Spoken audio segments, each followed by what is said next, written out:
Donc, on va pouvoir débuter la seconde table ronde qui est tournée autour de l'amélioration des connaissances sur le territoire et les territoires sur les interactions donc entre santé humaine, animale et fonctionnement des écosystèmes.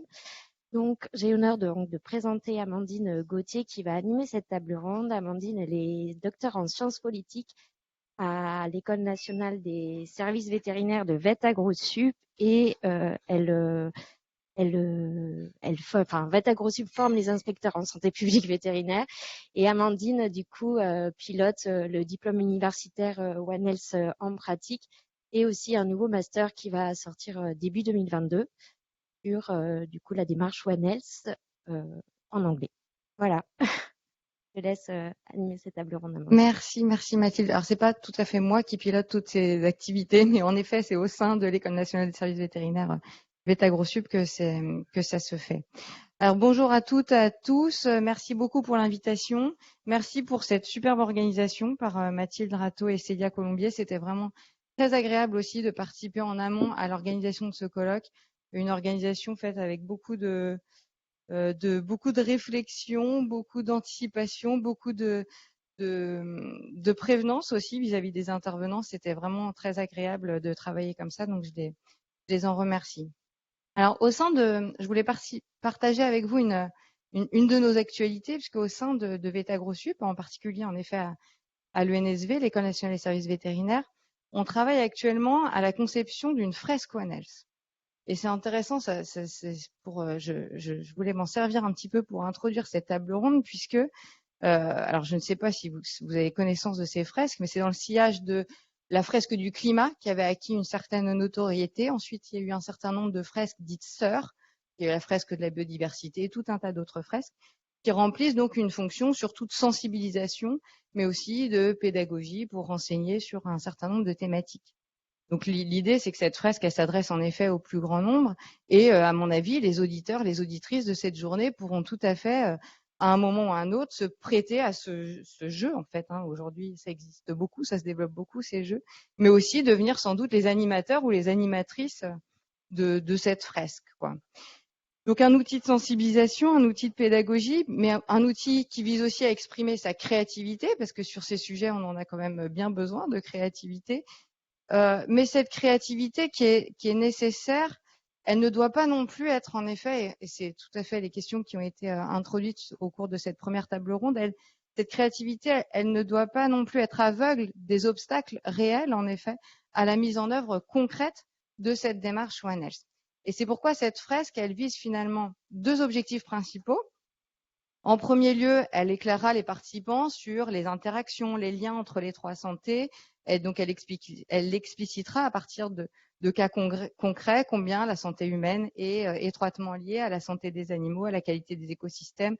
Donc, un constat qui insiste sur le continuum entre les trois santé. Mais ce constat qui insiste sur le continuum entre les trois santé ne saurait toutefois suffire, selon nous, puisque cette fresque devra aussi proposer de réfléchir aux obstacles et aussi bien sûr aux ressources, si on est optimiste, dans cette entreprise One Health. Et parmi une liste d'obstacles que nous avons pu identifier, donc notamment aussi avec Sébastien Gardon, avec toute l'équipe de l'ENSV VetAgroSup, puis avec d'autres partenaires d'ailleurs extérieurs, et notamment grâce aux enquêtes que nous on conduit, je voudrais insister sur deux d'entre eux pour introduire cette table ronde. Le premier obstacle, en fait, il est d'ordre juridique et réglementaire. On a posé un certain nombre de questions relatives à ces obstacles déjà ce matin, et cet obstacle, il est inséparable en fait de l'histoire des professions impliquées, celle des aménageurs, celle des urbanistes, celle des médecins, celle des vétérinaires que je connais moi un petit peu mieux, qui a traité en effet la santé des animaux dans le but toujours d'assurer la santé de la population humaine, mais qui est aujourd'hui, on a pu le constater au cours de la première phase de la pandémie, est considérée en fait non pas comme une profession de santé, mais comme une profession de service. On a buté sur cet obstacle qui est à l'occasion, d'ailleurs c'est un obstacle pour ceux que ça intéresse, qui est issu je l'ai appris il n'y a pas longtemps, de la fameuse directive Bolkestein dont tout le monde se souvient. Donc, un véritable obstacle à l'occasion de la première phase de la pandémie de Covid-19. Autre exemple, puisque nous documentons donc nous les initiatives qui sont en effet croissantes sur les territoires, faire travailler quotidiennement dans des espaces communs des médecins et des vétérinaires pose un certain nombre de choses impossibles en fait, du fait du cadre réglementaire, et il faut bien se pencher là-dessus. Comment les acteurs qui appartiennent à des domaines de connaissances distincts, la santé, l'environnement, l'urbanisme, comment vont-ils se rencontrer, comment vont-ils s'organiser? Ça, c'est ce qui va nous intéresser. Ces éléments font vraiment écho aux présentations d'Alexandra Coquière, qui va venir parler ce matin, enfin sur cette deuxième partie de matinée, qui est elle-même juriste et urbaniste, et puis à celle de Raphaël Martin, qui viendra nous présenter le cas de Nanterre. Donc c'était le premier obstacle qu'on a identifié. Et puis il y a le second obstacle, j'espère que je ne fais pas trop long, le second obstacle à la mise en œuvre de One Health que je voudrais citer, qui est lié au fait que les connaissances sont à la fois multiples, on voit bien, mais aussi limitées. Les décisions, on le sait bien, doivent être justifiées aujourd'hui par les données scientifiques, mais en même temps, les savoirs qui sont établis sont contestés pour de multiples raisons. Or, les savoirs sont, on l'a bien vu avec Jean-François Guégan, ces savoirs sont des photographies d'une controverse à un moment donné. Parfois, les données manquent. Par exemple, certaines alternatives aux soins existent, mais on ignore souvent leur efficacité, leurs effets sur le long terme.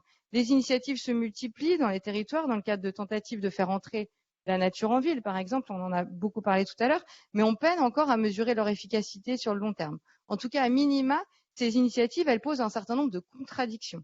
Il faut donc produire des connaissances sur une multiplicité de sujets qui souvent défient la manière de produire des connaissances, qui défient l'expertise et la traduction de ces connaissances en décision. Je pense à la santé environnementale, évidemment, qu'on a cité, en général, à l'exposome en particulier, etc. Autant de défis pour les scientifiques, pour les experts et puis pour les décideurs. L'approche épidémiologique, on le sait bien, rencontre un certain nombre de difficultés pour appréhender les risques environnementaux. Quid en termes de savoir de la toxicologie, de l'expologie, des sciences sociales, bien sûr. Les habitants, sur ces questions, produisent leur propre savoir et vont en effet tenter ou contribuer à infléchir les politiques publiques. Alors, quelles connaissances les territoires peuvent-ils mobiliser sur la question des interactions entre les trois santé? Avec One Health, on réoriente les finalités de nos recherches, on réoriente nos questionnements, on réoriente éventuellement nos méthodes. Tout ceci est très concret, quoi. Il sera donc réfléchi dans le cadre de cette table ronde. Et puis, il faut bien sûr aussi réfléchir sur le avec qui on conduit ces recherches, avec qui on produit des savoirs, quid des habitants, quid des sociétés qui poursuivent peut-être d'autres objectifs. En tout cas, ce sur quoi je voulais peut-être insister ce matin, c'est sur ces obstacles et c'est aussi sur le fait que la mise en œuvre de One Health, c'est nécessairement des contradictions. Il faut pas les nier, à mon avis, il faut s'y confronter et identifier surtout par-delà ces contradictions comment frayer des compromis au milieu de tout cela dans les territoires avec des acteurs qui sont divers en effet et qui ont leur histoire, leur culture, etc.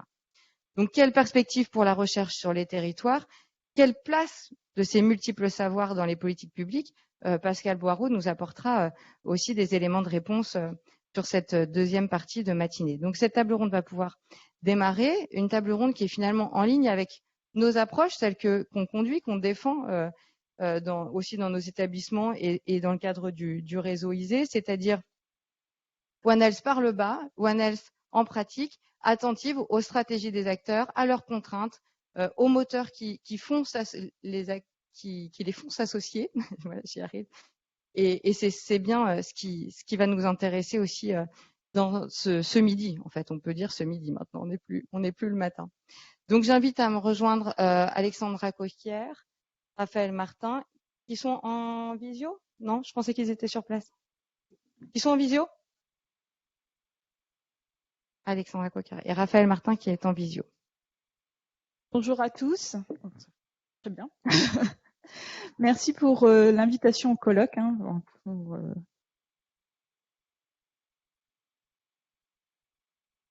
Moi, je vais avoir un propos un peu global sur la prise en compte de la santé dans la planification urbaine. Donc, en préambule, je voulais... Ah, pardon, je suis à la main. Alors, juste en préambule rapide, vous dire que cette présentation, en fait, synthétique, fait écho à une publication récente de l'Institut sur la prise en compte de la santé dans les documents d'urbanisme. Cette publication, elle est disponible en ligne, donc vous pourrez la retrouver facilement avec les mots-clés. Voilà, si ça vous intéresse, pour aller un petit peu plus loin. Donc, en fait, pour commencer, juste revenir sur le fait que c'est vrai que la crise sanitaire avait remis en avant la nécessité de prendre davantage en compte la santé dans les politiques urbaines. Mais il faut rappeler que même si elle paraît un peu, c'est un thème qui paraît un peu implicite dans ces politiques urbaines, en fait, la santé, elle est présente déjà, quand on observe l'évolution de la législation depuis un certain temps.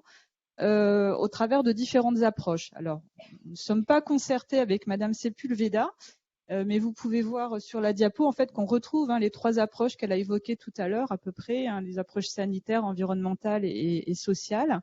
Et en fait, ces approches, elles se sont développées à différents moments, depuis le 19e siècle.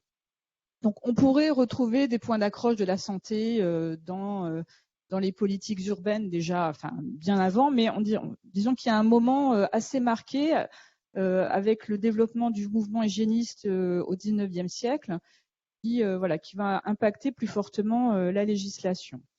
Alors, 19e siècle, évidemment, on se souvient des politiques du préfet Rambuteau, du préfet Haussmann pour aérer la ville, développer les espaces verts, élargir les voies, etc. Mais il y a aussi un certain nombre de lois qui sont parues ou des décrets qui sont parus dans cette période-là qui vont véritablement généraliser la prise en compte des aspects sanitaires. Et en premier lieu, en ce qui concerne l'habitat, la première grande loi qui va venir s'intéresser à la question de l'habitat et de l'habitat insalubre, elle date de 1850.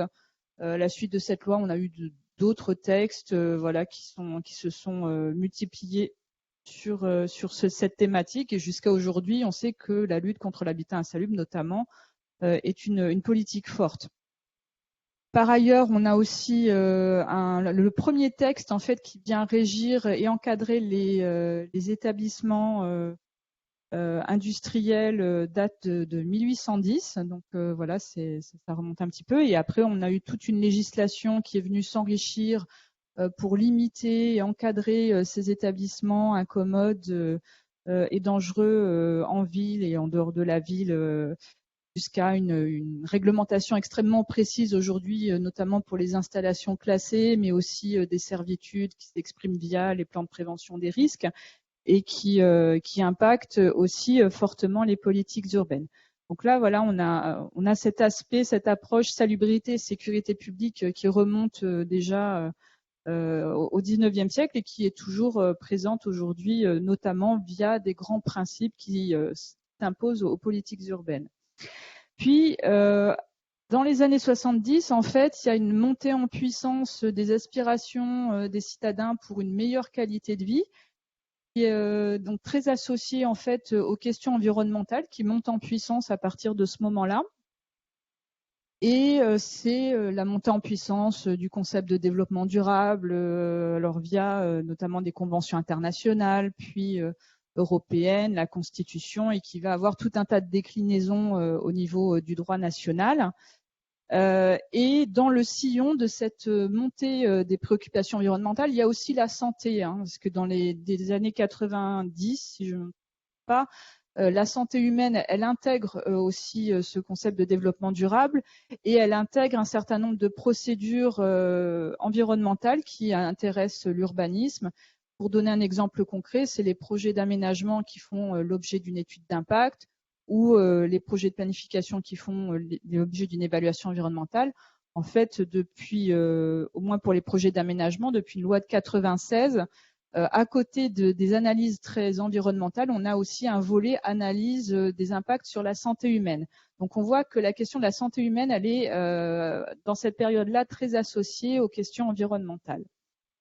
Dernière approche, dernière dimension qui est plus récente et peut-être encore qui va certainement encore monter un peu en puissance, c'est ce que j'ai regroupé sous la dimension sociale inclusive, donc plus récente parce que les questions d'accessibilité aux personnes handicapées, aux personnes à mobilité réduite, en fait, c'est une question qui est apparue quand même assez tardivement via une loi de 1975 sur le handicap. Où on traite de la question d'accessibilité au transport, à l'habitat, et il a fallu quand même attendre encore 30 ans pour que cette loi elle soit renforcée sur ces aspects-là. Et on retrouve encore quelques ajouts dans une loi plus récente, qui est la loi Elan de 2018, qui va introduire des nouvelles dispositions pour des logements abordables, modulables, voilà, plus accessibles, et qui va introduire aussi dans le code de l'urbanisme un nouveau principe, un nouvel objectif général qui doit s'imposer à toutes les politiques urbaines, qui est l'objectif de conception universelle, peut-être qui vise à davantage d'inclusivité. Donc c'est encore un principe qui peut apparaître un petit peu abstrait, mais je pense dont peuvent se saisir les collectivités via leurs documents d'urbanisme, notamment pour tenir compte des problématiques de vieillissement de la population et celles que j'évoquais à l'instant en matière d'accessibilité. Donc là, j'ai évoqué un petit peu de façon chronologique ces différentes approches. Alors évidemment, ce n'est pas une approche qui succède à l'autre. Et aujourd'hui, on a vraiment une approche, toutes ces approches sont complémentaires dans les politiques urbaines, même si, comme on a pu le voir aussi via les présentations précédentes, on voit bien que la question de la santé environnementale, c'est un peu celle qui occupe le devant de la scène aujourd'hui. Alors moi, je voulais faire un focus sur deux aspects des documents d'urbanisme, puisque mon propos porte sur ce type de documents de planification. Alors quand on évoque les documents d'urbanisme, en fait, ça fait référence à des documents de différentes échelles. Pour l'Île-de-France, au niveau régional, on a le schéma directeur de la région Île-de-France. Et au niveau intercommunal, on a éventuellement des schémas de cohérence territoriale. En fait, ces deux types de documents, à des échelles différentes, présentent des grandes orientations d'aménagement pour le territoire. Voilà, c'est une vision plutôt stratégique. Et à l'échelle plus locale, qui nous est plus familière, je pense, c'est le plan local d'urbanisme, voilà, qui s'applique très directement et concrètement au permis de construire qu'on veut déposer ou qu'on veut contester chez le voisin. Voilà, donc c'est ce type de document dont il est question. Et en fait, il y a deux aspects, deux volets qui sont importants au moment de l'élaboration de ces documents d'urbanisme. La première étape, c'est celle du diagnostic. Tout document d'urbanisme, tout document de planification, d'ailleurs, de façon générale, repose sur une première étape qui est d'établir un état des lieux du territoire au regard des projections démographiques, économiques, pour identifier les besoins de la population sur ce territoire. Donc il y a tout un tas d'items à évoquer. Un certain nombre d'entre eux sont obligatoires au regard du code de l'urbanisme, et ça va être l'occasion en fait d'envisager un certain nombre de thématiques qui font écho à des problématiques de santé évidentes, la question de la pollution de l'air, le bruit, les conditions de logement, l'accès aux espaces verts, l'offre en équipement et notamment aux équipements de santé, et des questions de mobilité pratique et de pratique sportive. Et puis quelque chose qu'on retrouve de plus en plus à cette étape du diagnostic dans les différents documents d'urbanisme, c'est la question aussi des inégalités sociales et territoriales. Et à cette occasion, la question du cumul ces inégalités territoriales, elles ressortent notamment au regard de cumul d'un certain nombre de nuisances qui peuvent être identifiées ou de manques parmi ce que je viens de citer à l'instant. Donc sur la diapositive, en fait, vous avez des extraits d'indicateurs qui sont produits qui ont été produits par l'ORS et qui figurent dans le carnet pratique que j'évoquais à l'instant, qui permet justement de voir à l'échelle de l'Île-de-France et à l'échelle de la métropole du Grand Paris notamment un certain nombre de disparités de ce point de vue-là. Alors deuxième aspect, c'est la question des leviers réglementaires, simplifie un peu le propos, dont disposent les documents d'urbanisme. Alors les documents d'urbanisme ne disposent pas de leviers estampillés santé, parce que ce sont avant tout des documents qui visent à régir l'organisation spatiale à différentes échelles territoriales, des parties de territoire, des communes, des quartiers, des secteurs. Donc il y a une dimension très organisation spatiale qui fait pas un écho direct à la santé, mais en fait quand on passe en revue les différents leviers dont il dispose au regard du code de l'urbanisme, en fait ça fait écho ça permet d'agir sur un certain nombre de déterminants de santé. Alors je vous rassure, je ne vais pas vous passer en revue tous les items de cette diapo qui peut vous sembler un petit peu barbare, mais c'est un schéma qui figure dans le carnet pratique que j'évoquais et qui met en liaison dans la colonne de gauche tous les leviers réglementaires qui existent pour les documents d'urbanisme, comme par exemple la question des mobilités, hein, au prisme du volet mobilité et transport, en fait, il est possible de développer par exemple des circulations piétonnes, des circulations dédiées au vélo. Ça permet d'agir notamment sur des déterminants de santé qui est la question de, enfin là c'est pas, est-ce que c'est exprimé comme ça, enfin de favoriser les pratiques sportives. Enfin voilà, c'est pas exhaustif, mais on a un certain nombre de déterminants qui sont cités là-haut, et on peut se rencontrer, voilà, se servir des leviers des documents d'urbanisme pour agir de façon favorable sur ces déterminants de santé. Je pense que la présentation qui va suivre avec la ville de Nanterre va vous donner des exemples un peu plus concrets. Je reste dans une dimension un peu générale. Autre exemple, c'est aussi, par exemple, sur les questions d'habitat. Un plan local d'urbanisme peut notamment définir des secteurs qui vont être réservés à du logement social ou intermédiaire, voilà, pour répondre à certains besoins de la population. J'ai rien fait, on n'y est pas encore tout à fait. Donc, juste pour conclure rapidement sur ce rapide exposé, en attendant d'éventuelles questions, dire aussi que sur ce volet, on voit que les leviers sont pas identifiables de façon innée pour leur action sur la santé. Il y a un enjeu très important de dialogue et de communication autour de ces outils. Voilà, tout à l'heure, avait été évoqué par Monsieur Michelin la question de l'adhésion par la compréhension, et je pense que là, on a une illustration de cet enjeu. Donc, dialogue tout d'abord entre les porteurs du document d'urbanisme et les acteurs intéressés à cette élaboration. Alors, parmi les différentes personnes publiques associées qui peuvent contribuer par leurs avis à l'élaboration de ces documents, et on peut retrouver notamment l'Agence régionale de la santé. Et là, je pense qu'il y a un enjeu important à dialoguer et à apprendre à se comprendre entre des attentes particulières en matière de santé d'un côté, et puis les techniciens de l'urbanisme, voilà, qui ont une autre culture, pour pouvoir trouver les points de rencontre efficaces dans ces documents d'urbanisme. Un autre enjeu de communication, évidemment, c'est avec la population. Il y a à l'occasion de l'élaboration de ces documents, il y a une concertation avec les citoyens, avec la population. Et là, il y a évidemment un enjeu de communication important pour expliquer quels sont les enjeux du territoire en matière de santé, pour expliquer de quelle façon les documents d'urbanisme peuvent répondre à un certain nombre de ces enjeux. Et aussi, c'est l'occasion, à mon avis, de bien mettre en avant à ce moment-là la liaison étroite qu'il y a entre les enjeux environnementaux et les enjeux de santé.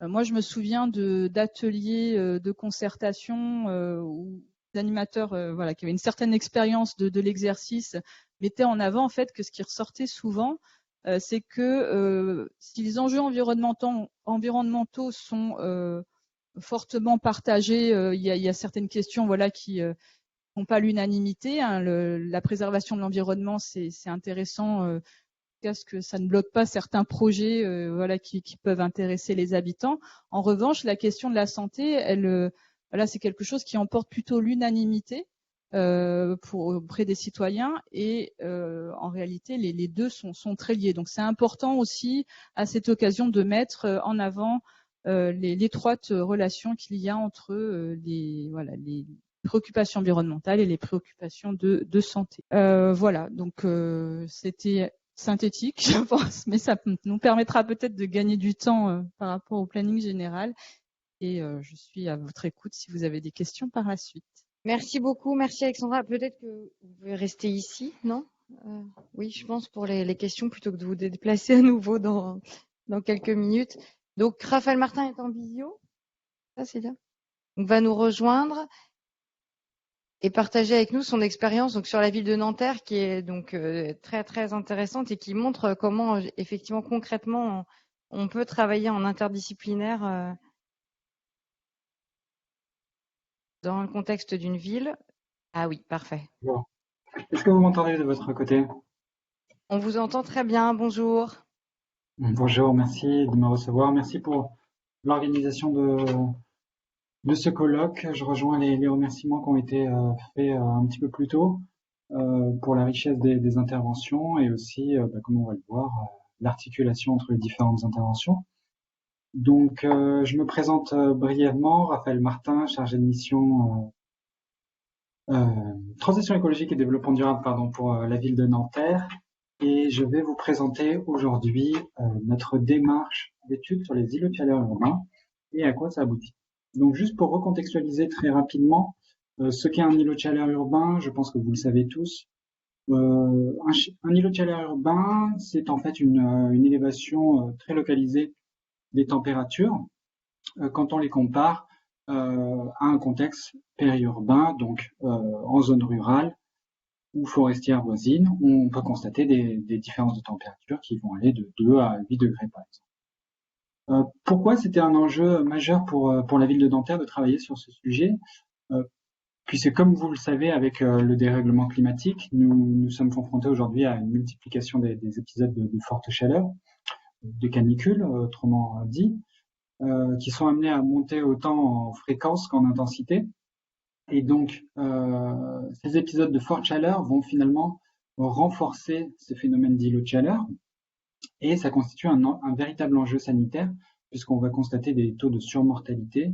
Et surtout, ces îlots de chaleur vont empêcher finalement les populations les plus fragiles d'avoir un rafraîchissement nocturne et donc d'avoir un repos nécessaire. Pour vous recontextualiser un petit peu le territoire, la ville de Nanterre est la 6e ville la plus densément peuplée d'Île-de-France. Il s'agit d'un pôle majeur d'emploi, donc on a une grande population sur le territoire. Il s'agit d'un pôle universitaire aussi d'envergure. Nous, c'était une priorité puisqu'on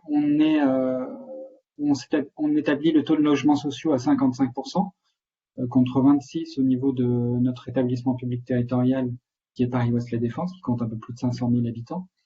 Et on a au sein de notre territoire 5 quartiers politiques de la ville. Vous allez le voir, ça a une importance quand on considère cette problématique d'îlots de chaleur urbain, notamment du fait puisque c'est des quartiers qui potentiellement abritent des publics plus sensibles au phénomène. Alors, la problématique, du moins le traitement de cette problématique n'est pas nouvelle au niveau de la ville de Nanterre.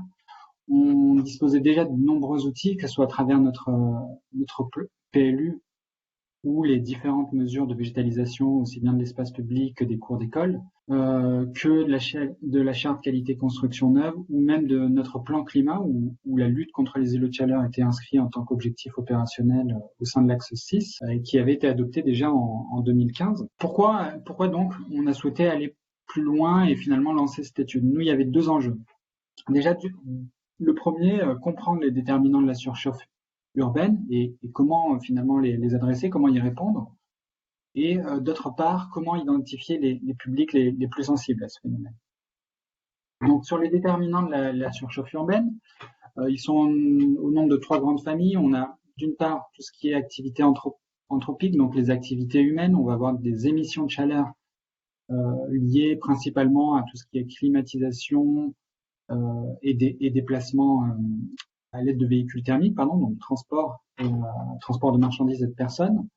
On va aussi avoir des paramètres morphologiques, donc en d'autres termes, la forme de la ville, qui peut nuire aux bonnes circulations d'air ou au contraire, bien sûr, les favoriser, voire piéger le rayonnement solaire. Et enfin, les paramètres surfaciques, donc avec tout ce qui va être présence de végétal et la capacité de évapotranspiration qu'a le végétal, et à contrario, plutôt sur les matériaux minéraux, leur capacité de stockage de la chaleur qui vont les restituer donc la nuit. Comme vous l'aurez compris, il y a plusieurs déterminants dans la surchauffe urbaine, et donc nous, on a mis en œuvre plusieurs outils pour caractériser le phénomène sur le territoire. D'une part, on a procédé à des mesures de température surfacique à l'aide d'imagerie satellite que je vais vous présenter dans un instant, des caméras thermiques pour aller plus dans le détail, voir comment l'exposition d'un matériel se fait par rapport à un autre matériel, donc comment potentiellement il va restituer la chaleur en période nocturne. On a réalisé des mesures d'air aussi et de température. Donc les mesures de température, c'est assez évident. Les mesures d'air, pourquoi? Puisque ce qu'on a constaté, c'est que généralement, dans ces îlots de chaleur urbains, on a ce qu'on appelle un microphénomène d'anticyclone, et donc on va avoir finalement une stagnation des polluants atmosphériques à ces endroits. Donc on va accumuler plusieurs finalement externalités négatives sur ces sites. Et enfin, pour mieux comprendre ce que j'évoquais en termes de morphologie urbaine, on a procédé à ce qu'on appelle des modélisations numériques. Donc en fait, il s'agit d'une maquette numérique où on va représenter les bâtiments, la nature des sols, etc., la hauteur des bâtiments, l'espacement. Ça pour mieux comprendre comment justement les distances interfaçades, les taux d'occupation des sols, etc., jouent dans le phénomène et pouvoir l'intégrer, nous, dans nos projets d'aménagement. Enfin, une partie sur laquelle je vais revenir un petit peu plus longuement aujourd'hui, on a procédé également à un diagnostic sensible, donc autrement dit une concertation de la population. Et pour ce faire, là vous avez quelques exemples de résultats des 3 premiers items. Donc les températures de surface, vous avez la carte satellite à gauche. Vous avez les mesures de température ainsi qu'un parcours mobile. L'idée de ce parcours mobile, c'était aussi de voir comment, à partir d'un point chaud, la chaleur se dispersait sur un tronçon au sein de la ville, et enfin les simulations numériques. Pour revenir sur la partie diagnostic sensible, on a souhaité toucher la plus grande population possible. Donc on a cumulé différentes approches en matière de concertation. D'une part, on s'est appuyé sur notre plateforme participerdanterre.fr où on a mis en ligne un questionnaire. Ce questionnaire, il avait pour but à la fois d'interroger les habitants sur leurs pratiques de l'espace public et leur ressenti vis-à-vis de celui-ci. Donc, comment, période de forte chaleur, ils vont mettre en place des stratégies pour se rafraîchir. Et aussi d'affiner quelque part le diagnostic un peu plus technique que je vous ai présenté d'un point de vue géographique. Quels sont les espaces qu'ils considèrent les plus chauds, quels sont les espaces qu'ils considèrent les plus frais, voilà, pour venir compléter ce diagnostic technique que je vous ai présenté avant.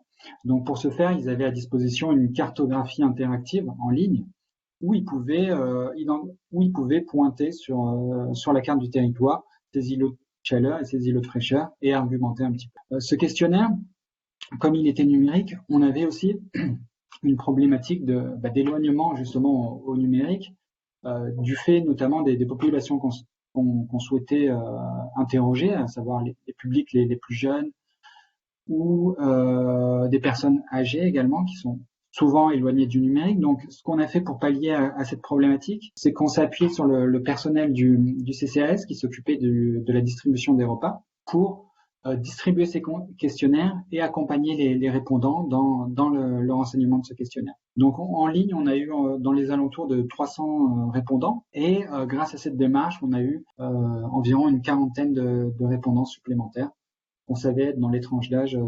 On est aussi allé à la rencontre de la population à travers des micro-trottoirs, donc je vous explique pas la démarche, c'est assez explicite. On a réalisé ce qu'on appelle des balades thermiques, donc des tracés au sein des différents quartiers de la ville. On en a organisé 8.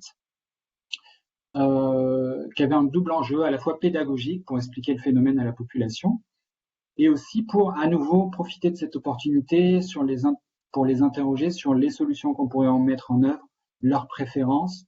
Voilà, l'idée étant une fois qu'on arrive avec un panel de solutions, finalement qu'elles soient cohérentes avec les pratiques des habitants de notre territoire. Et enfin, on a procédé à une analyse statistique et cartographique. Là, vous avez un résultat donc du panel de répondants avec quelques icônes au-dessus, et ça donne des résultats intéressants, notamment en termes de perception et de réalité technique.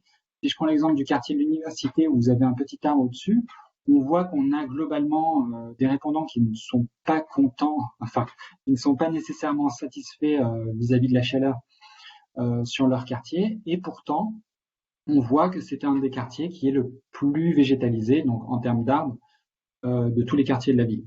Donc on voit qu'il y a quand même une distorsion finalement entre la perception des habitants et la réalité de terrain. Et donc nous, ça nous amène à nous poser des questions supplémentaires. Est-ce que finalement cette perception des natures est liée à l'occupation des sols, ou est-ce que c'est aussi lié finalement à la hauteur des bâtiments. Sur ce quartier, typiquement, on a des bâtiments de grande envergure. On a calculé ce qu'on appelle un score de vulnérabilité par quartier. Donc, on a pris en compte les populations de moins de 5 ans, les populations âgées, les populations vivant seules. On a pris en compte également l'état de l'habitat. Pourquoi l'état de l'habitat? Puisque en fonction de l'année de construction, on sera sur des populations qui seront plus ou moins exposées finalement au phénomène de chaleur, puisqu'il sera plus ou moins isolé. On a pris en compte aussi les revenus médians, considérant que des personnes qui ont des revenus élevés sont plus aptes à s'adapter au phénomène de canicule, en allant par exemple dans leur résidence secondaire ou tout simplement en vacances, là où des personnes plus fragiles peuvent être finalement devoir rester à domicile. Et enfin, le dernier critère qu'on a pris en compte, c'est la carence en soins. Donc, on a pris en compte la présence de pharmacies, d'établissements de soins, de cabinets et de plusieurs professions. Voilà, dans une logique de, en cas de malaise, comment la personne peut répondre et est-ce qu'elle a la possibilité de consulter. Ensuite, on l'a confronté à des mesures plus empiriques de terrain, avec 4 critères, donc la présence d'îlots de chaleur urbains avérés à travers la température et les thermographies aériennes que je vous ai présentées, la concentration en polluants, un paramètre qui est peut-être moins évident, le bruit. Pourquoi le bruit? Là encore, c'est une question de pratique. On a considéré que les populations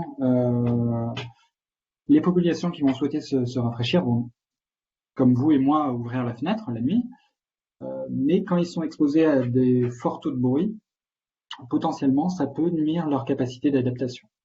Et enfin, on a pris en compte le taux de couverture d'espaces verts du quartier comme étant une solution de rafraîchissement à proximité des habitants. Donc nous, ça nous a permis de entre guillemets classer les quartiers, mais pas nécessairement de nous donner une approche en termes d'intervention très précise. Comme vous l'aurez compris, les îlots de chaleur, c'est vraiment à une échelle locale micro, là où on est plutôt sur une approche méso dans ce cas présent.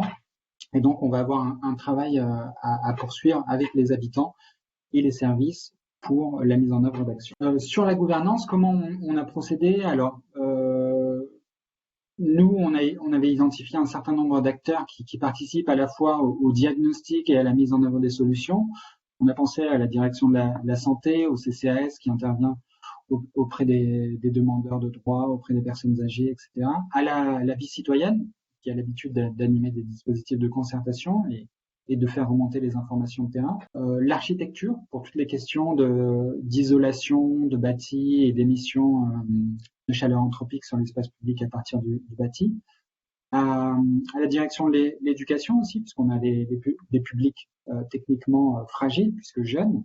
La direction de l'aménagement, donc qui compte le service urbanisme, la communication pour partager nos travaux auprès de la population et les mobiliser, et enfin la direction de l'environnement. On a également associé des partenaires externes, à savoir les aménageurs publics qui travaillent sur la ville, dans l'idée de les associer aussi dans la mise en œuvre de solutions et que cette problématique d'îlots de chaleur urbain soit intégrée dans les projets d'aménagement. Enfin, on a naturellement mobilisé les élus concernés, donc grosso modo les délégations comme les directions que j'ai précitées. Pour que cette étude réponde finalement aux attentes de l'ensemble de ces acteurs, qu'est-ce qu'on a fait? En amont, j'ai travaillé avec les services techniques sur lesquels on est habitué à collaborer sur les projets d'aménagement. Donc eux, je leur ai demandé une contribution directe au cahier des charges de l'étude. Pour les autres directions, comme on est sur un objet très technique, ce que j'ai fait, c'est que j'ai pris le temps d'aller à la rencontre des différentes directions, des différents acteurs, pour intégrer leurs problématiques, que ce soit en matière d'identification, de diagnostic, mais aussi en matière de mobilisation de la population et de solutions. Durant l'étude, un schéma de gouvernance assez classique, on a organisé des COTEC, des COPIL, pour à la fois travailler sur les objectifs, redresser les hypothèses de travail et valider les livres. Aujourd'hui, ce que l'étude nous a apporté en matière de connaissances, sur le plan technique, une meilleure compréhension du phénomène. Donc ça le fait d'avoir associé vraiment toutes les directions a permis une forte acculturation des services, et on le voit aujourd'hui, que ce soit sur les projets d'aménagement, dans les dispositifs de concertation qu'on organise, les chefs de projet, les chargés d'études ont ce réflexe ICU, cette culture ICU, ont connaissance des déterminants, les interrogent, et on voit qu'on commence déjà à avoir un changement de pratique au sein des différentes directions. Ça nous a permis aussi d'identifier finalement les secteurs qui sont les plus carencés en espaces verts, de réinterroger la question de l'accessibilité des espaces verts ouverts au public, les secteurs les plus chauds, etc. Sur le plan sensible, ça nous a permis, alors à une échelle méso, de connaître les secteurs, les quartiers qui concentrent les publics les plus fragiles, les usages et préférences de la population en matière d'aménagement, ce qui n'allait pas de soi. En période de canicule, nous on imaginait que la population aurait une appétence pour des solutions rapides et temporaires pour lutter contre la chaleur, donc typiquement des îlots modulables de verdure avec de la brumisation. Et à travers les différentes questions qu'on a pu leur poser et leur retour, ils nous ont signifié que, à contrario, eux, ce qu'ils préféraient, c'était des solutions pérennes, finalement. Donc, vous l'aurez compris, c'est un travail qui nous a apporté beaucoup d'informations, mais aussi beaucoup de questionnements. Aujourd'hui, on sait quels sont les matériaux les plus chauds par rapport aux autres, mais on ne sait pas dans quelle mesure pour pouvoir les systématiser. Il y a certains éléments qui sont plus complexes, notamment dans l'intégration de la problématique d'îlots de chaleur urbain dans nos documents cadres d'urbanisme, tels que tout ce qui est circulation d'air, puisqu'on est sur des formes urbaines qui sont plus compliquées, à savoir que, enfin, ça va pas de soi. Si vous souhaitez ne pas stocker la chaleur due au rayonnement radiatif, spontanément, vous allez favoriser ce qu'on appelle les vues au ciel, et donc l'écartement des bâtiments. Néanmoins, on l'a vu dans certaines villes méditerranéennes où on a des rues étroites, etc. Du fait de la proximité des façades, on a aussi un taux d'ombrage très élevé, et donc elles sont aussi fraîches. Donc ça va pas de soi, et c'est plus difficile à systématiser en termes de recommandations. Là où tout ce qui est végétalisation, taux de pleine terre, présence d'eau pluviale, enfin captation des eaux pluviales, etc., est beaucoup plus simple à gérer. Sur le plan sensible. Alors, Raphaël, mes excuses. Oui. Alors, si vous pouviez conclure, parce qu'on dépasse beaucoup le temps, mais c'est vraiment très intéressant. Je conclue. Donc, en termes d'outils pratiques pour nous, ça nous a apporté 2 outils, ce qu'on appelle Score ICU, donc qui nous permet d'analyser a priori les projets qu'on va mettre en œuvre pour savoir comment on se situe vis-à-vis du phénomène. Donc là, vous avez une échelle, on le voit à gauche, un aménagement qui est plutôt résilient avec le jardin Saint-Pierre qui est situé à 0,4, et un aménagement qui est plutôt sujet aux îlots de chaleur à droite avec les terreaux à 0,8. On s'est doté aussi d'un outil qui s'appelle Arbre en ville, qui nous permet d'évaluer les apports écosystémiques des arbres. L'idée étant, lorsque l'on va planter, si on sait qu'on est dans une situation où on est très exposé aux polluants atmosphériques, on va privilégier par exemple des essences qui ont un fort pouvoir de captation, soit du CO2, soit de ces polluants atmosphériques. Et pour conclure, aujourd'hui, on a abouti à un plan d'action organisé autour de 5 orientations et 18 fiches actions. Vous avez les items, je ne vais pas y revenir. Et l'idée, c'est de poursuivre ce travail aussi bien avec les directions que la population pour finalement planifier la mise en œuvre de ces actions à la fois d'un point de vue géographique et spatial donc et temporel. Voilà. Et je m'arrête là. Je vous remercie. Merci. Pour ce temps. Merci beaucoup. Je suis désolée de vous avoir pressé, mais le temps passe. Je trouve en plus ce cas particulièrement inspirant de la ville de Nanterre. Mais on laissera la parole à Pascal Boireau pour une 3e intervention et pour concentrer les questions donc à la fin des 3 interventions dans la salle, mais aussi via le chat, car il y a environ 150 personnes connectées. et parmi lesquelles différentes questions. Très Merci bien. Pascal Boireau. Merci. Merci beaucoup. Merci à nos organisatrices, Célia Colombier et Mathilde Rateau, pour cette invitation et ces discussions tout à fait intéressantes pendant la préparation de ce séminaire. Alors, on a vu à l'instant, effectivement, il y a besoin de connaissances. Il y a besoin de connaissances pour faire le diagnostic, un diagnostic approprié qui découle sur des plans d'action. Et donc, on va illustrer le propos avec les régions sont impliquées, bien sûr, on vient de le voir, sur l'amélioration des connaissances, avec cet exemple de surchauffe urbaine et de palpeur urbain qu'on doit avoir pour pouvoir faire un diagnostic et des plans d'action. La recherche rentre directement dans cette aide à la connaissance, et c'est pour cela que je vais vous présenter brièvement ce que fait la région Île-de-France en infectiologie, en croisant effectivement ce mot d'ordre épistémique One Health, dont on parle depuis ce matin, avec l'infectiologie des maladies infectieuses. Alors, juste avant d'aborder cela, on va se resituer sur notre monde. Souvent, le One Health fait état de différents cercles. On va en mettre qu'un seul pour montrer que notre mot d'ordre épistémique qui touche le monde et la santé, en fait, montre et illustre que nous sommes sur une seule planète qui n'est ni extensible ni impérissable et qui est parfaitement destructible. Donc, c'est cette notion qui d'abord est à la racine du One Health quelque part.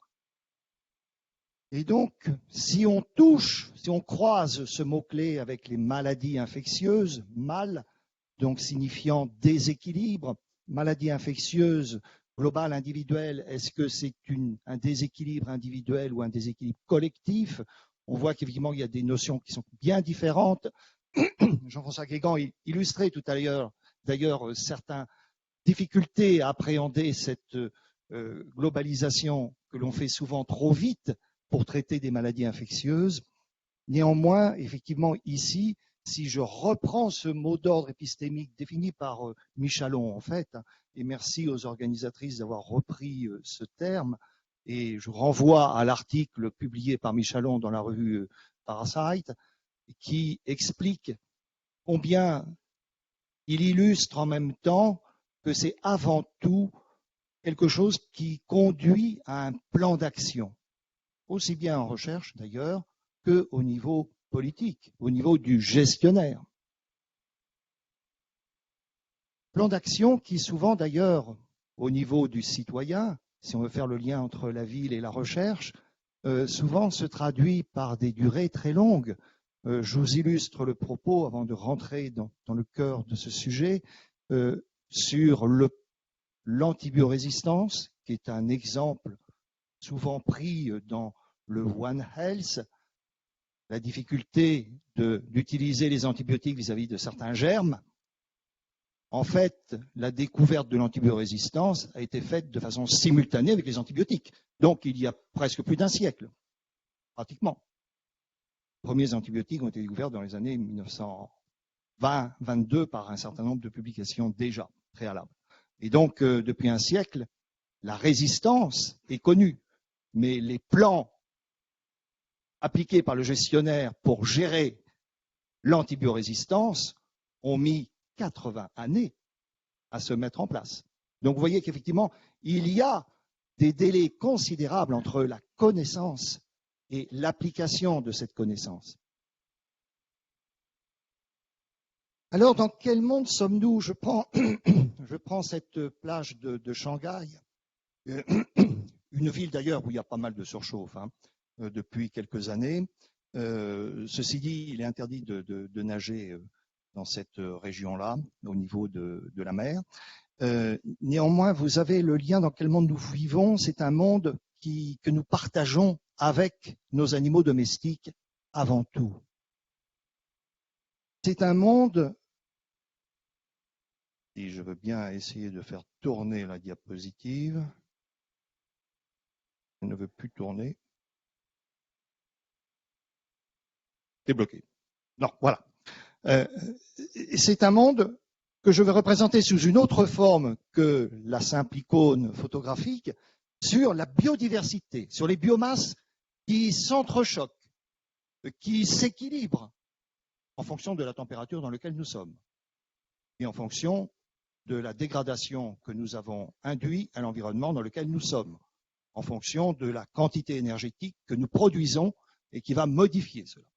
Donc voilà la biomasse actuelle, publiée dans un article relativement récent, 2019, sur lequel bien sûr nous sommes dominés par les plantes, bien sûr. Nous sommes, tout compte fait, le monde animal est tout petit par rapport à l'ensemble du monde végétal et du monde microbien.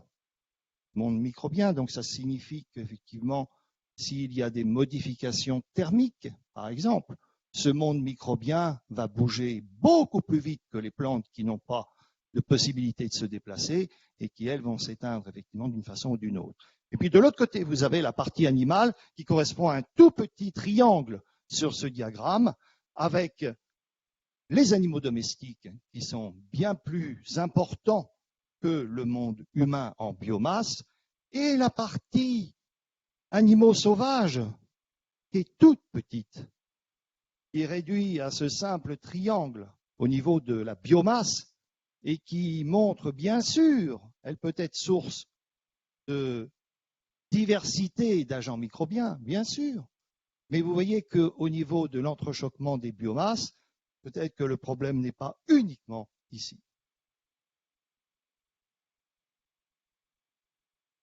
Alors, l'autre point dans quel monde nous sommes pour poser la problématique, c'est qu'on est dans un monde qui croît. Alors que là où nous sommes, nous avons les pieds sur Terre, ne se développe pas en surface. La Terre a une circonférence définie. Et là, en l'espace de quelques décennies, tout a doublé. Alors quand l'homme double, sa population d'animaux domestiques double. Mais vous avez vu que c'est une biomasse beaucoup plus importante. Donc nous sommes dans cette dynamique actuelle. Alors, j'aime cette représentation de Louise Zerbini parce que, tout compte fait, dans un premier temps, on voit que la nature existe et qu'il y a une dominante équilibrée. Et puis après, on voit les détails. On voit les détails de ce que notre activité humaine produit. Et donc, le concept, il est là. Nous allons aussi vers 2 degrés embarqués en 2050. C'est inévitable. C'est publié par différents articles, etc. Donc, maintenant, nous allons croiser avec les maladies infectieuses. 2007, quand j'allais à Charles de Gaulle, on pouvait voir ces 2 affiches sur l'influenza aviaire dont Jean-Luc Angot a parlé tout à l'heure. Et effectivement, 2017, effectivement, il y avait un petit peu plus de formation aux voyageurs en virologie, donc avec 4 agents infectieux, dont un strictement animal, la fièvre afteuse. Et puis, bien sûr, le dernier en date, le coronavirus 2019, qui est apparu. Donc, bien sûr, tout cela pour dire que les transports sont des véhicules excessivement importants, d'où l'intérêt, effectivement, en région Île-de-France, qui héberge les 2 grands hubs aériens, de travailler en infectiologie. Il y a une accélération visible des maladies infectieuses. C'est vrai en apparence, même si ce sont des anecdotes que je vous montre ici, c'est des flashs que je vous montre. Néanmoins, nous avons une mémoire qui est très faible par rapport à d'autres pays. Par exemple, si on se déplace en Chine, vous verrez qu'en Chine, la mémoire des maladies infectieuses est beaucoup plus précise, beaucoup plus connue. On répertorie à peu près 2000 épidémies en Chine de maladies infectieuses, dont 1840 très très bien codifiées jusqu'en 1900. Et donc, ça signifie que dans la mentalité asiatique, souvent, on a une perception des maladies infectieuses conduit à se protéger de façon beaucoup plus forte. D'ailleurs, on peut le voir sur la capacité à porter des masques entre l'Asie et chez nous. Il nous a fallu un certain temps pour qu'on puisse tous porter les masques aujourd'hui. Donc, si je reviens à partir de ce concept, il y a un grand brassage d'agents pathogènes, mais il y a un énorme défaut de moyens de lutte contre ces agents infectieux. Donc, en l'espace de 50 ans, on a découvert que quelques dizaines de molécules pour lutter contre les agents infectieux. Alors que pour les maladies chroniques, on en a découvert des centaines, ce qui est un bien pour l'humanité. C'est un bien. Mais après, il ne faut pas se plaindre quand on a une épidémie qu'on n'a pas de moyens de lutte contre un nouveau virus. Parce qu'effectivement, on a orienté la recherche là-dessus. Et c'est là-dessus qu'on a proposé à la région Île-de-France de soutenir un domaine de recherche pour lutter contre les maladies infectieuses en 2016. On était en compétition puisque il y avait d'autres moteurs de recherche possibles que la région aurait pu choisir. Notamment, il y avait exposome et maladies infectieuses humaines. Il y avait maladies chroniques et maladies infectieuses humaines. Nous avons proposé effectivement la globalité de la santé et maladies infectieuses pour ne pas oublier à la fois santé animale et santé environnementale. Et donc, on a pu construire un réseau associant l'ensemble de ces partenaires qui a conduit à avoir pour objectif de défragmenter la recherche, effectivement, en région Île-de-France, puisqu'on a beaucoup de silos de recherche qui proposent leur propre stratégie. Et donc, ils proposent leur stratégie en maladies infectieuses aussi, mais de façon indépendante de l'autre. Et ils vont s'auto-citer en disant « nous faisons le travail sur cette maladie » sans citer effectivement les autres collègues. Et ça, c'est complètement classique. Et le but de ce réseau est de défragmenter, de passer à l'horizontale dans ces institutions. Et donc, il y a eu quatre outils modestes à l'échelle, même si la région Île-de-France est très puissante au niveau recherche, puisqu'elle regroupe 42% de la recherche active française. Néanmoins, le budget est limité. Nous n'avions que quelques millions, 3 millions d'euros, ce qui n'est pas du tout négligeable quand même, par an à dépenser. Et donc, nous avons proposé des projets collaboratifs pour favoriser les associations interinstitutions, un soutien aux investissements, une participation au colloque, et nous avons financé 2 chaires d'excellence sur les anti-infectieux. Avec effectivement ces 3 axes, surveillance, prévenir, traiter et perception sociale, on a voulu tout de suite, effectivement, dans ce projet, introduire l'acceptation sociale et donc faire participer les sciences humaines et sociales dans ce projet de façon libre et autonome. Alors, dans le prochain projet, qui est soumis à l'heure actuelle et qui est en cours d'évaluation par le Conseil scientifique de la région Île-de-France, évidemment, nous avons intégré les perceptions sociales aux 2 premiers axes et donc il va y avoir une fusion complète parce qu'il y a un temps de maturation entre les sciences humaines et sociales par rapport aux sciences biologiques traditionnelles dans lesquelles nous retrouvons plus les axes 1 et 2 ne vont pas tout à fait à la même vitesse. Et donc, il y a un temps de maturation et je suis heureux de voir qu'après 5 années, ce temps de maturation, on l'a eu et donc on va pouvoir fusionner en matière de sciences humaines et sociales les projets scientifiques pour les 5 prochaines années. Nous l'espérons pour le portage du projet. Je peux changer de diapositive.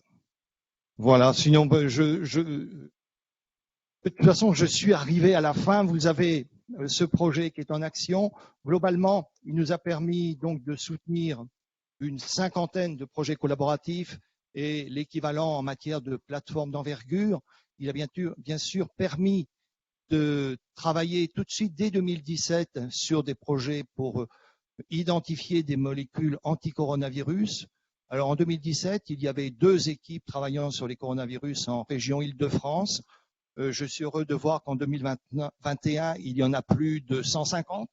Donc, je ne sais pas pourquoi, je ne sais pas ce qu'il y a eu entre les 2. Et donc, le but sera de poursuivre cet élan de transversalité, bien sûr, et de traverser les institutions pour lutter ensemble en recherche pour apporter ces connaissances nécessaires pour après avoir des plans d'action pour le gestionnaire le plus vite possible, sans attendre plus de 80 années pour mettre le premier plan d'action de lutte contre les maladies émergentes. Donc c'est une réponse aux défis en santé publique concrète et on doit avoir à la fois, je dirais, il y a 2 mots, c'était une grande humilité sur nos systèmes. Pendant très longues années, j'ai entendu dire que nous avions un système de santé qui était excellent. Il faut toujours avoir l'humilité des systèmes que l'on a. Ce sont des systèmes faillibles et donc il faut aussi faire le diagnostic de nos failles tout le temps, sans s'asseoir effectivement en disant on a un système qui marche. Non, parce qu'il y aura toujours une échappée, il y a un passage d'une maladie infectieuse. La preuve pour la Covid-19, si elle passe, virus qui ne diffuse pas plus de 2 mètres, qui a quand même fait le tour du monde en 2 mois. Donc bravo pour lui quand même, mais bravo pour l'homme pour l'avoir fait et l'avoir embarqué. Et également une générosité dans ce mot d'ordre épistémique, générosité parce que il nous conduit inévitablement à une remise en cause et un dialogue nécessaire en recherche comme moteur de la découverte et de l'innovation. Grand merci, Pascal Barraud, merci beaucoup pour cette présentation. Alors, sans plus tarder, le temps est venu de partager la parole avec le public. Les questions dans la salle d'abord, et puis les questions du chat avec Célia. Alors, j'ai 2 petites questions, donc d'abord à Alexandra, puis ensuite à Pascal. Donc, merci d'avoir cette projection dans la temporalité, dans l'organisation de la gestion de la santé, qui va pour les pays occidentaux, enfin d'Europe de l'Ouest, le Canada, les États-Unis, l'Australie et la Nouvelle-Zélande, mais qui n'est absolument pas adapté et ne sont pas dans cette phase-là pour les pays du Sud. Donc, comment voyez-vous cette translation pour un certain nombre de pays qui n'ont pas connu ces différentes phases? Ça, c'est la question à laquelle je vous adresse, qui d'ailleurs répondra aux aspects d'éthique et de déontologie que j'ai abordés moi-même dans mon exposé, mais que je ne pouvais pas. Et puis, pour Pascal, donc c'est très bien d'avoir 150 équipes à travailler en Île-de-France sur les coronavirus.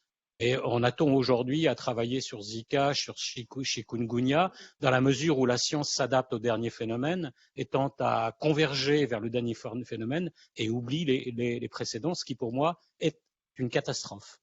Première question, en fait, ma réponse va être assez rapide puisque malheureusement, voilà, je n'ai pas cette connaissance au-delà de notre droit national. Voilà, j'ai quelques bribes.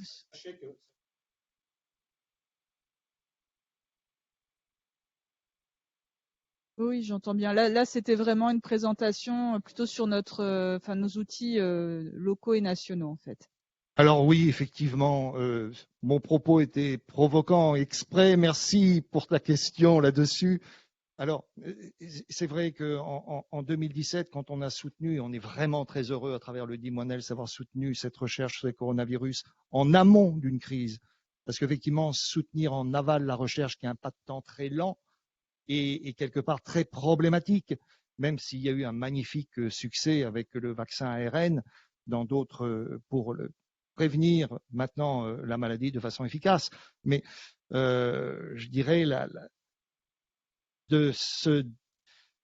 justement, le mot d'ordre épistémique One Health permet de compenser et de maintenir des niches de recherche dans des domaines autres. Et donc, à nous, effectivement, à soutenir, grâce à ce type de structure, des projets de recherche touchant, par exemple, les leptospiroses en milieu aquatique en région Île-de-France, par exemple, effectivement, l'éthique qui ne véhicule pas que l'agent de la maladie de Lyme, mais quand même une quarantaine de virus et de bactéries au hasard, qui touchent aussi bien le monde animal que le monde humain. C'est même le vecteur principal dans le monde animal de maladies infectieuses, les tiques, aujourd'hui.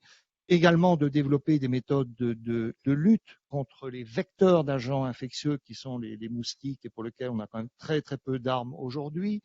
Également d'anticiper en matière de bactériologie sur des nouvelles voies thérapeutiques, d'où la chaire d'excellence que l'on a soutenue effectivement, sans oublier le monde des parasites, parce que nous avons des émergences de parasitose en France dans le monde animal, donc on n'est pas à l'abri dans le monde humain. Nous avons la besnoitiose au niveau des bovins, ça ne touche que les bovins, heureusement, mais c'est une maladie qui est vectorisée, qui est en pleine expansion, qui bénéficie d'une modification climatique. C'est pour ça que j'insistais sur cette histoire de 2 degrés quand même. 2 degrés, ça paraît rien du tout. 2 degrés, c'est énorme au niveau de la surface de la Terre. Ça va entraîner en 2050 des bouleversements considérables, mais considérables. Je dirais, tout un ensemble d'espèces animales vont disparaître en même temps. Les coraux, c'est qu'ils ne bougent pas. Les espèces animales sont appelées, tous les coraux sont appelés à disparaître de la surface de la Terre. On peut effectivement se dire c'est qu'une espèce animale, sauf que ça modifie, ça laisse la place pour d'autres choses qui peuvent être agressives, qui peuvent être beaucoup plus néfaste aussi à notre propre vie. Merci beaucoup. Et puis on voit là l'intérêt de synchroniser aussi les agendas politiques entre biodiversité, pandémie, One Health et changement climatique. Il y a une autre question dans la salle. Oui, une question pour Raphaël Martin. Comment on fait pour concilier des politiques finalement qui sont très contradictoires? On nous incite à densifier d'un côté pour lutter contre l'étalement. Voilà, il y a des grands programmes quand même assez ambitieux par rapport à ça. Et puis de l'autre côté, on a ces phénomènes d'îlots de chaleur. Et donc du coup, ça rejoint ce qu'on disait dans la première table ronde, ces injonctions un peu paradoxales, contradictoires entre des délégations où chacun veut mener à bien son projet et sa barque, au niveau des élus notamment. On veut connaître le secret de la ville de Nanterre, en fait. Le secret, la réponse va pas nécessairement vous satisfaire. On va faire du cas par cas, hein. Très concrètement, sur le plan technique, ça va être la mobilisation de plusieurs outils. On va travailler sur les fiches de l'eau, notamment pour qu'elles intègrent le plus que possible, pardon, ces questions de densité quand il y a un enjeu de circulation d'air dans le quartier, de matériaux aussi, de matériaux pour ce qui est question de stockage de l'ensoleillement, excusez-moi.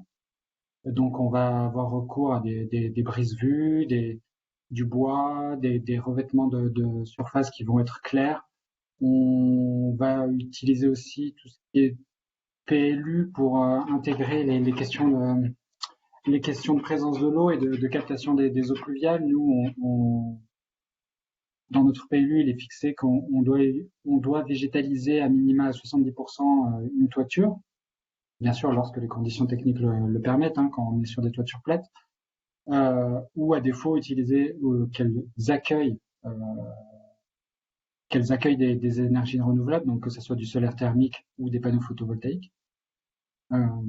Voilà. Et en matière de gouvernance, c'est un peu ce que je vous présentais à travers cette étude, hein. On va répéter ce schéma de mobiliser un maximum d'interlocuteurs, parce que chacun va apporter son expertise au regard des différentes problématiques, que ce soit santé, biodiversité ou même urbanisme.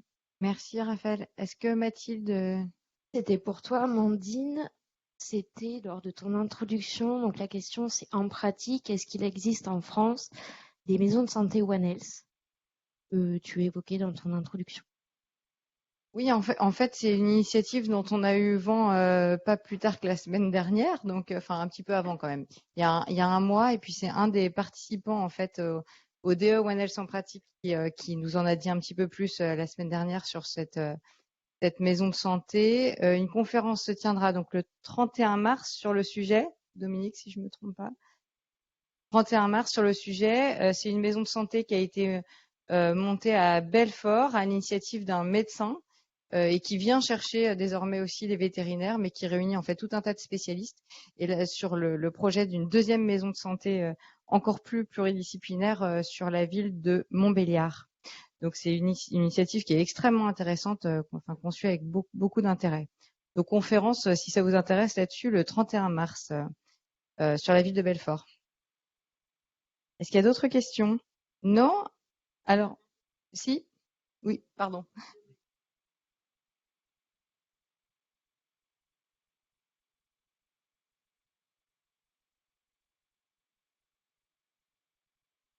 On y travaille pour que cette fresque sorte au printemps, on espère, ou à l'été. Donc on y travaille ardemment, mais c'est pas une mince affaire parce que on voit bien que chacun a ses interprétations, ses données, que là il faut discuter aussi entre nous, avec des épidémios, avec des vétérinaires, avec des médecins, avec des sociologues, et donc on croise un petit peu nos regards en fait pour finalement définir qu'est-ce que c'est One Health, hein. C'est tout l'enjeu de cette fresque, et puis qu'est-ce qui est prioritaire à passer comme information en fin de compte, en fonction des publics, avec éventuellement différents niveaux de lecture de cette fresque. Donc on espère pouvoir diffuser cet outil prochainement. Moi, il me semble qu'il soit aussi extrêmement important, c'est sous couvert de One Health, mais il ne faut pas que One Health reste un rempart en quelque sorte. C'est qu'on a vu des gens utiliser des cartes. Les cartes sont importantes, mais les cartes, on peut leur dire ce qu'on veut en fait.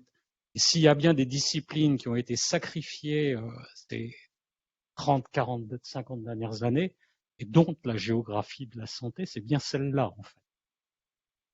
Il va falloir encore une fois interpréter pourquoi la géographie de la santé a été sacrifiée, et si elle a été aussi sacrifiée, c'est parce que certains disaient qu'elle n'était producteur que de corrélation. Et oui, il y a des rapports de force entre les disciplines et on voit bien qu'One Health permet de rendre certaines disciplines plus visibles que d'autres au détriment d'autres. C'est aussi ce qui nous intéresse. On peut peut-être en terminer là, puisqu'il y a aussi des impératifs pour tenir l'heure. Merci beaucoup Raphaël Martin qui est à distance et merci à tous les deux, Alexandra Coquer et Pascal Boireau. Merci à toutes, à tous pour cette matinée. Célia, peut-être je te repasse la parole pour la suite de la journée. Oui, merci. Alors peut-être qu'on va reprendre à 14h au lieu de 13h45, comme ça on aura une vraie pause. Navré pour le retard, on va essayer d'être beaucoup plus ponctuel cet après-midi. Y compris donc pour nos internautes, on a eu quelques petits soucis techniques qu'on va régler pendant la pause déjeuner. Voilà. Merci beaucoup. À tout à l'heure.